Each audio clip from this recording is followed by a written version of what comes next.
একটি গুরুত্বপূর্ণ অঙ্কের সমাধান তোমাদের সামনে খুব সহজ নেমে করে দেখাবো। অঙ্কটা কি সেটাকে পড়ে নেব। অঙ্কটা কি বলছে, একটি বর্গক্ষেত্রের ক্ষেত্রফল 19% হ্রাস পেলে সেটির পরিসীমা কত হ্রাস পাবে সেটা বার করতে হবে। ক্ষেত্রফল বলছে 19% কমবে, তাহলে আমাকে আগে ক্ষেত্রফলটা অ্যাকচুয়ালি বার করতে হবে। তাহলে কিভাবে বার করবো, যেহেতু আমার এখানে বাহুর দৈর্ঘ্য জানা নেই। আমরা জানি একটা ক্ষেত্রফলের 4টে বাহুর দৈর্ঘ্যই সমান হয়। এটা এ হলে এটাও এ, এটাও এ, এটাও এ, এটাকে আমরা বলি একটা বর্গক্ষেত্র যার 4টি বাহুর দৈর্ঘ্য সমান। তাহলে এই ক্ষেত্রে যদি আমি ধরে নিই যে একটি বাহুর দৈর্ঘ্য এ সমান সমান 100 একক, তাহলে এর ক্ষেত্রফল কত হবে? ক্ষেত্রফল হবে বাহু গুণ বাহু, মানে এ গুণ এ সমান সমান 100 গুণ 100 বর্গ একক, এটা হবে।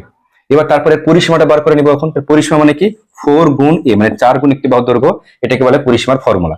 তাহলে 4 গুণ, আমি ধরে নিয়েছি 100 একক, তাহলে 100 কত হবে 400 একক। যেহেতু ক্ষেত্রফল বর্গ একক আর সিম্পল বাহুর দৈর্ঘ্য যেটা বাড়ালো পরিসীমা, তাই 400 একক। এবার কি বলছে, 19% কমলো, একটি বর্গক্ষেত্রের ক্ষেত্রফল কত হ্রাস পেল? 19%। তাহলে কত মেন যেটা বের হলো কিনা আমার 10,000 বর্গ একক ক্ষেত্রফল, এটার 19% কত সেটা বার করবো। দিয়ে অ্যাকচুয়ালি ক্ষেত্রফল কত হবে, মানে 19% কম হওয়ার পর, তাহলে 10,000 বিয়োগ 10,000-এর 19% কিন্তু 19/100% তুলে 100 নিতে করতে হয়।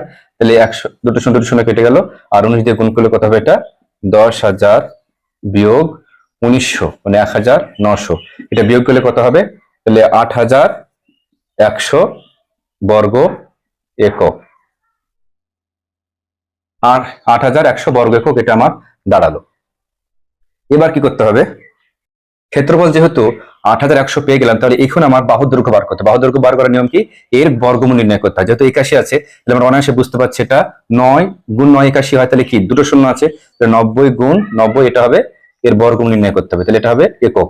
তাহলে একটা বেরিয়ে আসে বর্গমূল থেকে, তাহলে এটা হবে আমার একক একটা বাহুর দৈর্ঘ্য। তাহলে একটা বাহুর দৈর্ঘ্য পেয়ে গেলাম। তাহলে এখন পরিসীমা কত হবে, 4 গুণ একটি বাহুর দৈর্ঘ্য, তাহলে 360। এটা আমার আসলে আলটিমেট কমার পর 19% কমার পর, তাহলে কতটুকু কমছে, আগে বেরিয়েছিল 400, তাহলে 400 থেকে কত কমছে 300, তাহলে 60 বিয়োগ করলে কত আসছে আমার, 40 কমছে। 19% ক্ষেত্রফল কমার ফলে বাহুর দৈর্ঘ্য আমার কিন্তু কমলো কত, প্রতিটা বাহুর দৈর্ঘ্য এখানে কমে যাচ্ছে 90 হলো, সেক্ষেত্রে পরিসীমা আমার কিন্তু কমে গেল। তাহলে আলটিমেটলি কতটুকু শতকরা কমলো সেটা এখন বার করবো, হিসাব করবো। 400 সাপেক্ষে কমেছে, কারণ 400 মেনলি ছিল আগে, এবার কতটুকু কমলো, যেটা মেন কমে সেটা উপরে লিখতে হয়, আর যে টোটাল যে মানে পরিসীমা সেটা নিচে লিখতে হবে। সেই সাপেক্ষে এবার 100 সাপেক্ষে বার করবো, তাহলে কত হবে 100% দিয়ে দাও, তাহলে দুটো শূন্য কেটে গেল। এখানে আমি 4 দিয়ে কাটাকুটি করলে 4×10 = 40, তাহলে এখানে 10% আমার পরিসীমা কমবে। তাহলে পরিসীমা কত কমবে, এখানে আমি উত্তর পেয়ে গেলাম 10%। আশা করি তোমরা